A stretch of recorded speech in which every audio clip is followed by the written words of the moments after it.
Planting the Garden. Story by Andrew Frankel.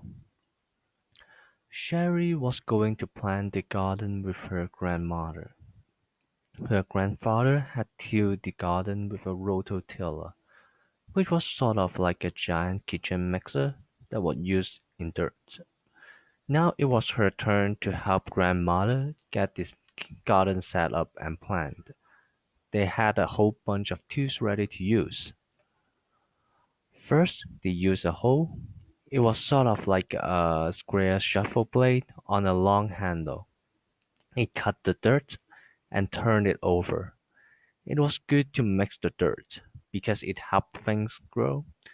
Then they used a rake to smooth out the dirt. It also helped push the dirt into long rows for planting, which made it look like a mole had dug through the garden. They had a spade, which looked like a small shovel. It was good for putting seeds into the ground. Just sprinkle a couple seeds and then twist your spade and bury the seeds just a little bit under the ground to grow. The spade was pretty useful for making long furrows in the dirt too.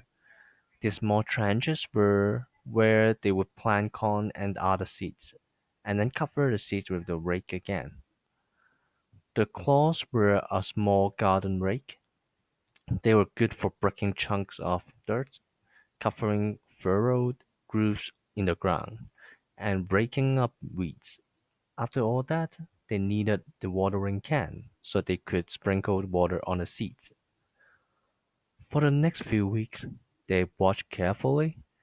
They would have to pull a lot of, they would have to pull lots of weeds. They would have to thin out the plants if too many came up in the same area. Overcrowded plants didn't do well because there was not enough water and sunlight. They would have to carefully water the plants too. Not enough water killed plants just as surely as too much water did. With any luck, just a few months down the road, they have a great harvest.